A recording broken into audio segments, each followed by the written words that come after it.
에베소서 2장입니다. 신약성경 311페이지 에베소서 2장 11절부터 22절 말씀입니다. 에베소서 2장 11절부터 22절 말씀입니다. 그러므로 생각하라. 너희는 그때 육체로는 이방인이요 손으로 육체에 행한 할례를 받은 무리라. 칭하는 자들로부터 할례를 받지 않는 무리라. 칭함을 받는 자들이라. 그때 너희는 그리스도 밖에 있었고 이스라엘 나라 밖에의 사람이라. 약속의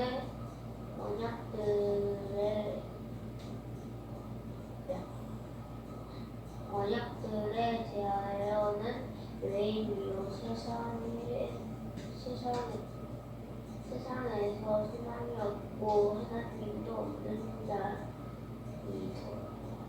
이제는 전에 멀리 있던 너희가 그리스도 예수 안에서 그리스도의 피로 가까워졌느니라. 그는 우리의 희망이 화평이신지라. 돌로 하나를 만드신 원수된 것 곧 중간에 막힌 담을 자기 육체로 하시고 법조문으로 된 계명의 율법을 폐하셨으니 이는 이 둘로 자기 안에서 한 세 사람을 지어 화평하게 하시고 또 십자가로 이 둘을 한 몸으로 하나님과 화목하게 하려 하시니라. 원수된 것을 십자가로 소멸하시고 또 오셔서 먼 데 있는 너희에게 평안을 전하시고 가까운 데는 자들에게 평안을 전하였었으니 이는 그로 말미암아 우리 둘이 한 성령 안에서 아버지께 나아감을 얻게 하려 하시니 그러므로 이제는 너희는 외인도 아니요 나그네도 아니요 오직 성령들과 동일한 시민이요 하나님의 권속이라. 너희는 사도들과 선지자들의 터위에 세우심을 입은 자라. 그리스도 예수께서 친히 모퉁 잇돌이 되셨느니라. 그의 안에서 건물마다 서로 연결하여 주 안에서 성전이 되어갔고 너희도 성령 안에서 하나님이 거하실 처소가 되기 위하여 그리스도 예수 안에서 함께 지어져 가느니라. 아멘. 오늘 에베소서 2장 11절부터 22절 말씀 가지고 같이 은혜 받고자 하는 말씀의 제목은 지어져 가는 것이라는 것입니다. 22절 보니까 너희도 성령 안에서 하나님이 거하실 처소가 되기 위하여 그리스도 예수 안에서 함께 지어져 가느니라. 지어져 가느니라라는 것입니다. 지어졌다, 뭐 했다 이게 아니라 가느니라, 지어지고 있다는 것입니다. 지어진다라는 것은 우리가 그냥 뭔가 이렇게 탁 만들어버리는 것이 아니라 그렇게 될 수 있도록 인도해 주고 계시다라는 것입니다. 우리 힘으로 하는 것이 아니라 성령님께서 도와주시고 계시다라는 것입니다. 누구 이름으로요? 예수 그리스도 이름으로. 하나님이 거하실 처소. 하나님이 거하실 처소는 딱 한 곳이지요. 지으시기는 이 세상 온 우주 천하 만물을 다 지으셨지만 거하시는 곳은 딱 한 곳입니다. 구약에서는 성막이고 신약 안에서는 교회이죠. 성전이죠. 그 교회가 바로 우리 성도들 한 사람 한 사람이라는 것입니다. 그래서 우리들이 얘기하는 교회 그러면 건물이 아니다라고 그렇게 말씀을 하고 계시지요. 우리 성도분들 한 분들이 다 여호와 하나님의 거하신 처소이기 때문에 그러하고 한 분들이 전부 교회이기 때문에 그렇다는 것입니다. 그렇게 되기 위해서는 우리를 알아야 된다는 것입니다. 왜냐? 지어져 가고 있기 때문에 그렇다는 것입니다. 지어져 버린 것이 아니라 지어져 가고 있다라는 것입니다. 우리가 건물을 지은다라고 할 때 완성된 것과 미완성된 것이 있습니다. 완성된 것은 보기가 좋죠. 미완성된 것은요. 아직 보기는 안 좋지만 저 건물 열심히 하고 있구나. 벌써 저렇게 됐네. 저렇게 됐네. 그 지어져가는 모습을 보면서 옆에 지나가는 사람들은 놀라는 것입니다. 한과 다르게 변화되는 그 건물을 보면서 우리들 또한 여호와 하나님의 백성이기 때문에 얼마나 멋지게 지어집니까? 이루 말할 수가 없죠. 그 건물을 볼 때마다 우리들은 서로 칭찬해 줘야 되는 것입니다. 멋있어졌습니다. 왜? 지어지고 있기 때문에. 그런데 우리는 그렇게 하지를 못하고 있다는 것입니다. 지어지고 있는 중인데 조금 잘못 지어졌다고 막 흠집 잡고 저거 왜 저렇게 했냐는 둥, 저러면 안 된다는 둥. 그렇습니다. 아직 건물 완성 안 됐습니다. 지어져 가고 있는 중이기 때문에 그렇다는 것입니다. 자, 그렇다면 우리가 건물만 봤습니다. 이제 본문을 통하여서 내가 지어지고 있다는 것입니다. 옆에 사람 보는 것도 중요하지만 나를 한번 보자라는 것입니다. 나는 지금 어떻게 지어져 가고 있는가? 여호와 하나님께서 거하실 수 있는 그 귀한 성전으로 지어져 가고 있는가를 점검해 보자라는 것입니다. 나를 어디를 통해서요? 말씀을 통하여서.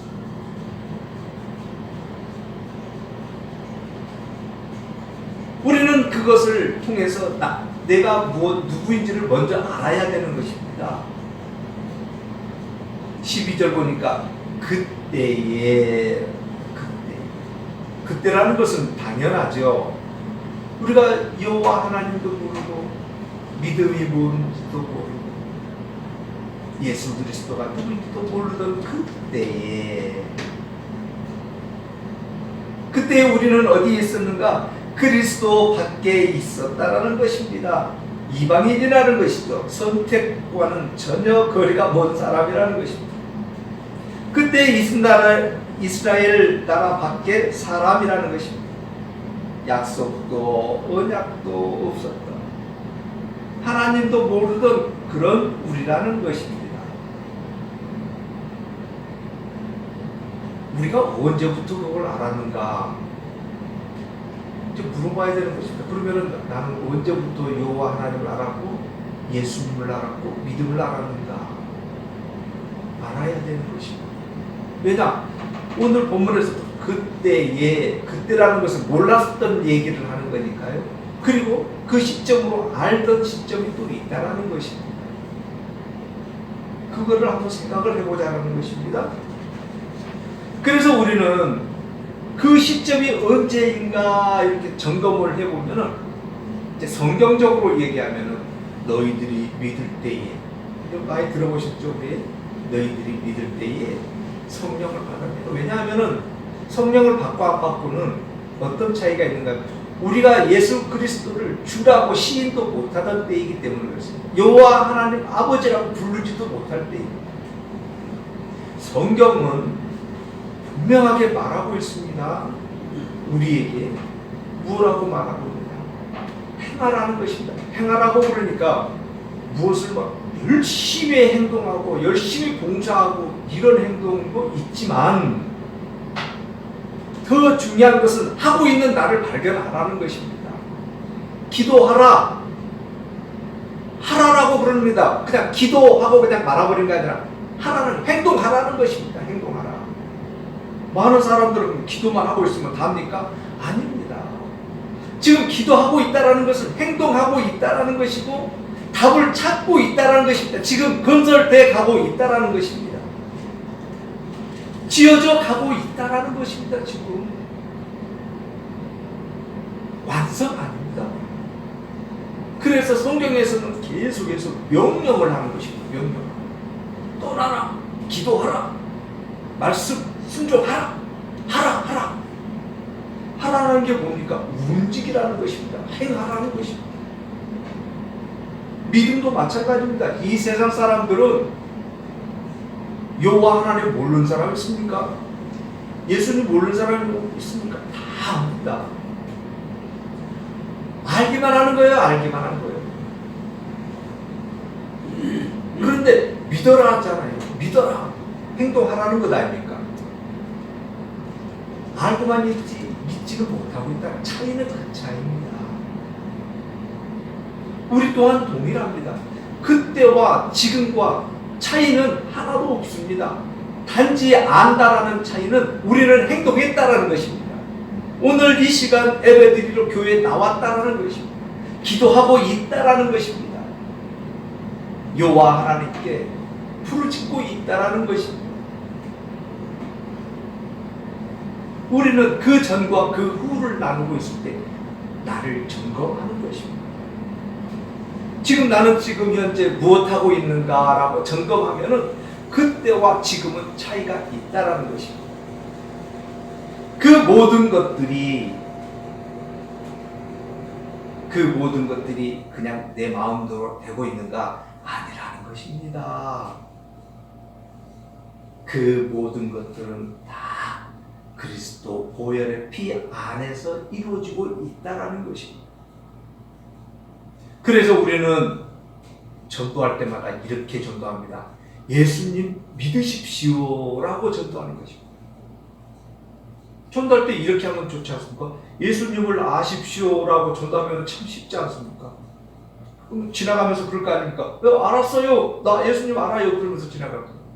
근데 믿으십시오 그러면 이제 힘들어지는 거예요. 이분들이 도대체 이걸 어떻게 해야 될지.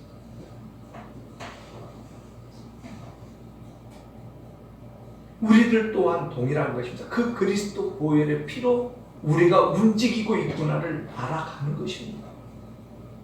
우리 힘으로요? 아니요. 구원이라는 것은 내 스스로 구원해버릴 것 같으면 구원이라는 단어가 성립이 안 됩니다. 구원이라는 것은 내 스스로 못하는 거기 때문에 다른 사람이 꺼내줘야지만이 구원이지. 내 스스로 나올 것 같으면 뭐하러 구원이라고 얘기합니까? 그거 그냥 내 스스로 했습니다라고 얘기하겠습니다. 구원이라는 것은 내 스스로 하지 못하기 때문에 누군가가 제3자가 끌어내줘야지만이 구원이 성립되는 것입니다. 우리들 또한 동일합니다. 그런데 그 구원을 내가 했습니다라고 해버리면 안 되죠. 믿음 또한 동일한 거지 않습니까? 그게 구원이니까. 예수님 믿는 것 또한 내가 해버릴 것 같으면 그 구원이 아니죠. 그래서 우리는 여호와 하나님께서 우리를 인도해 주시고 계시구나. 그 일을 하고 계시는 분이 성령님이시구나. 이렇게 아시면 되는 것입니다. 그래서 그 성령님이 오늘 본문에서와 같이 지어지는데 지금 열심히 우리와 같이 동행하고 계시다는 것입니다. 그 성령님이 이제 눈을 뜨게 하시는 것입니다. 어떻게 해요? 우리가 그리스도 보혈의 피로 지금 나아가고 있구나를 알게 해주신다는 것입니다. 그분이 누구신가? 14절입니다. 그는 우리의 화평이신지라 둘로 하나를 만드사 원수된 것 중간에 막힌 다음에 자기 육체로 오시고 중간에 막혔던 것을 자기 육체로 그리스도 보혈의 몸으로 헐었다라는 것입니다. 그래서 하나로 만들어 주셨다라는 것입니다. 무슨 백성 만들기 위해서요? 천국 백성 만들기 위해서. 그래서 우리 힘으로 천국 가는 것이 아니라 그리스도 보혈의 피로만 천국을 가는 것입니다. 그 그리스도께서는 우리에게 이렇게 하셨다는 것입니다. 20절입니다. 너희는 사도들과 선지자들의 터 위에 세우심을 입은지라 그리스도 예수께서 친히 모퉁이돌이 되셨느니라. 우리가 천국 백성 될 수 있도록 그리스도께서는 우리를 사도 되게 하셨고 선지자가 되게 해주셨다는 거죠. 그렇게 만들어 주셨다는 것입니다. 그리스도께서 친히 모퉁이 돌이 되셨다는 것입니다. 모퉁이 돌이라는 것은 우리들이 알고 있다시피 머릿돌 있죠, 머릿돌. 우리들이 알고 있는 그 머릿돌 이렇게 그 건물마다 이렇게 써 있습니다. 뭐 건물이 지어진 연도, 또 건물을 그 어떤 회사에서 실행을 했는지, 또 거기에 수고한 사람들 요즘은 다 이름도 써 있고 막 이러더라고요. 그런 머릿돌 말고요. 건물의 기둥이 되었다는 것입니다. 모퉁이, 기둥. 지금 요즘은 뭐 건축 기술이 너무 좋아가지고 철빔으로, H빔으로 쫙 세워버리죠. 그 기둥이라는 것입니다. 모퉁이 돌이 되었다는 것입니다. 그 건물의 기둥이 되셨다는 것입니다. 그 기둥이 반듯하게 서져야지만이 그 위에, 그 옆에 세워지는 모든 건물들이 튼튼하게 세워져 간다는 것입니다. 그 그리스도가 모퉁이 돌이 되어야만이 우리들이 그 터 위에서 건물을 완성해 간다는 것입니다. 그래서 예수님의 보혈의 피는 우리를 사도로 만들었고 선지자로 칭함을 해주셨다는 것입니다. 선지자는 잘 아시죠? 여호와 하나님의 대언자, 대변하는 사람, 구약의 선지자입니다. 신약의 사도입니다. 신약의 사도는 이제 완성이 됐습니다. 왜냐하면 사도의 조건이 있습니다. 첫 번째 조건은 보냄을 받아야 되는 것입니다. 예수님으로부터 보냄을 받아야 되는 것입니다. 어찌하게 이르세요? 이 땅에 복음을 전파하기 위해서 보냄을 받아야 되는 것입니다. 두 번째는 예수님과 같이 공생애를 같이 보내야 되는 것입니다. 함께 해야 된다는 것입니다. 예수님의 얼굴을 직접 봐야 된다는 것입니다. 그리고 세 번째는 예수 그리스도가 부활하시는 그 자리에 있어야 된다는 것입니다. 부활하신 그 얼굴을 봐야 된다는 것입니다. 이게 사도의 조건입니다. 그런데 이게 본질이 왜곡이 되어가지고 이 시대에도 사도가 있다라고 얘기를 하고 있고 나는 사도다라고 얘기를 하면 어폐가 있는 것입니다. 우리는 예수님과 같이 공생애를 같이 보내지 못했습니다. 다른 것은 보냄을 받고 다 했지만 사도의 조건은 이미 성경이 완성됨으로써 마무리가 됐습니다. 사도 바울 같은 경우는 왜 사도라고 칭함을 받는가? 예수님께로부터 직접 계시를 받았기 때문에, 예수님의 부활하신 모습을 봤기 때문에 사도라 칭함을 받는 것입니다. 그래서 성경 그 마지막으로 사도는 전부 끝났다는 것입니다. 그리고 그 후에 많은 여호와 하나님의 백성들, 제자들, 일꾼들, 종들 이렇게 칭함을 받는 것입니다. 이 시대에도 계속해서 사도입니다. 나는 그러면 그거 이상한 사람인 것이지.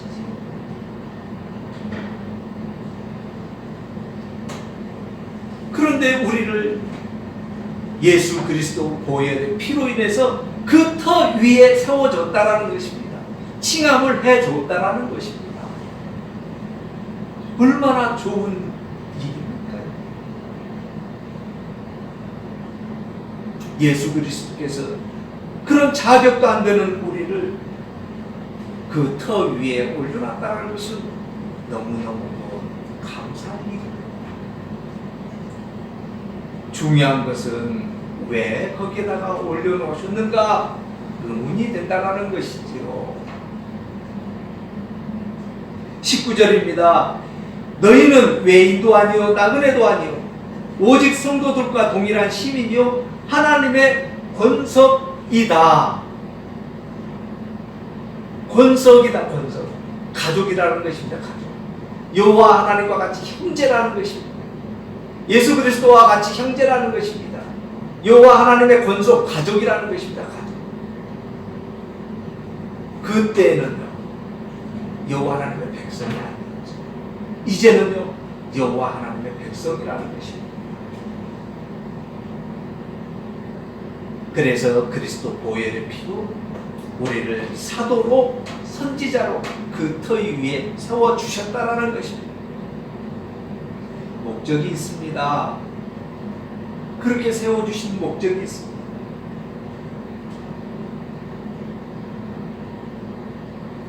(22절입니다) 너희도 성령 안에서 하나님이 거하실 처소가 되기 위하여 그리스도 예수 안에서 함께 지어져 가는 것입니다. 목적이 어떤 목적인가? 여호와 하나님이 거하실 처소가 되게 하기 위하여.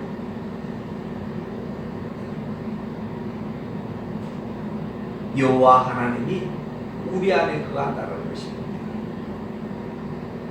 그러나 나를 봤을 때는 도저히 하나님이 거하실 그런 자리가 안 되는 것입니다.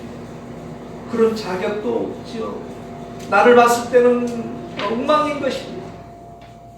그래서 성령님이 힘써 주시는 것이고 그리스도 보혈의 피로 힘써 주시는 것이고, 건물이 지어질 때는 그 건물 지음에 또 목적이 있죠. 그 건물만 땡그라니 있으면 안 되는 것입니다. 그 건물을 짓는다라는 것은 어떤 집에 가서도 마찬가지입니다. 처소라는 거. 우리 교회 와서도 동일합니다. 교회 왔는데 지저분하면은 속상하지요. 그 교회 왔는데 평안이 없으면은 또 썰렁하지요. 무엇보다도 더 중요한 것은 그 안에 그리스도가 있어야 된다는 것입니다. 사랑이 있어야 된다는 것입니다. 이 세 가지가 갖추어져야지만이 여호와 하나님이 거하실 수 있는 처소가 된다는 것입니다. 우리는 지금 어떤 처소를 만들고 계시는지, 나는 지금 어떤 처소일까 한 번 정도는 생각해 봐야 되는 것 아닌가요? 그런데 우리 힘으로는 도저히 깨끗한 처소가 아닌 것 같아요. 나를 봤을 때는 평안이 없어요. 언제나 불안하고 언제나 마음이 안정되지 못하고, 또 나를 봤을 때는 사랑이 풍성하지 못하고, 그렇게 돼 있다는 것입니다. 그래서 성경은 씌워져 가고 있다는 것입니다. 중요한 것은 그런 나를 발견을 하는 것입니다. 부족한 나를 발견을 하는 것입니다. 무엇이 부족한지를 알아서 기도하는 것이고 만들어져 가고 있기 때문에 그렇습니다. 예수 그리스도께서는 우리를 향하여 이렇게 말씀하시는 것입니다. 또 십자가로 16절입니다. 십자가로 이 둘을 한 몸으로 하나님과 화목하게 하려고 하심이라. 원수된 것을 십자가로 소멸하시고 먼 데 있는 너희에게 평안을 전하시고 가까이 있는 자들에게는 평안을 전하여 주셨다는 것입니다. 그래서 이로 말미암아서 둘이던 것을 한 성령 안에서 아버지께 나아감을 얻게 하려 하심이라는 것입니다. 그 전까지는 우리는 떨어져 있었습니다. 여호와 하나님과도 떨어져 있었고 예수 그리스도와도 떨어져 있고 성령님과도 떨어져 있었던 것입니다. 그런데 그 성령님께서 예수 그리스도가 누구인지를 알게 해주셔서 그 담을 허무시고 우리를 평안으로 인도해 주고 계시다는 것입니다. 평안이라는 것은 말씀을 자꾸 나눴습니다만, 자녀가 제일 평안할 때는 엄마 옆에 있을 때가 제일 평안합니다. 엄마 품에 있을 때가 제일 평안합니다. 우리 또한 동일합니다. 그리스도 안에 있을 때가 제일 평안이라는 것입니다. 그곳이 천국이라는 것입니다. 우리들이 바라고 있어야 될 것, 소망하고 있어야 될 것은 그리스도 안에 있는 것입니다. 그리스도와 가까이 있는 것입니다. 이곳이 곧 천국이라는 것이지요. 그래서 먼 데에 있는 우리에게나 가까이 있는 자들에게나 평안을 전하시고 계셨고 전해 주시고 계시다라는 것입니다. 그래서 우리를 여호와 하나님이 거하실 처소로 인도해 주고 계시고 만들어 가고 계시다라는 것입니다. 중요한 것은 우리 힘으로 하고 있는 것이 아니라 성령 안에서 이루어지고 있다는 것입니다. 그리스도 안에서 이루어지고 있다는 것입니다. 내 힘으로 하는 것이 아니라 성령 안에서 이루어지고 있는 것이고 그리스도 안에서 이루어지고 있다는 것입니다. 그리스도 안에서 지어져 가고 있는 것을 발견하는 것입니다. 나를 발견해 따라오면 이런 나를 여기까지 인도해 주셨구나 알았다라고 한다면 감사가 넘칠 것입니다. 그것을 알았기에 나 같은 죄인을 구원해 주셔서 감사합니다 라고 고백하는 것입니다. 내가 누구인지를 아는 것, 이것이 바로 신앙이라는 것이고 신앙생활이라는 것입니다. 우리는 이방이었던 전혀 여호와 하나님과 관계가 없었던 우리를 여호와 하나님 백성 삼아주신 그 은혜에 오늘 또 마음껏 감사하시고 또 그 은혜 때문에 오늘 또 마음껏 나아가시는 것입니다. 생활해 가는 것입니다. 그 여호와 하나님 안에서. 그래서 이 세상 살아갈 때에 승리하는 것입니다. 성도 여러분들 오늘도 마음껏 또 이번 주도 마음껏 여호와 하나님 그 풍성하신 품 안에서 승리하시는 우리 성도 여러분들 되시기를 바라겠습니다. 기도드리겠습니다.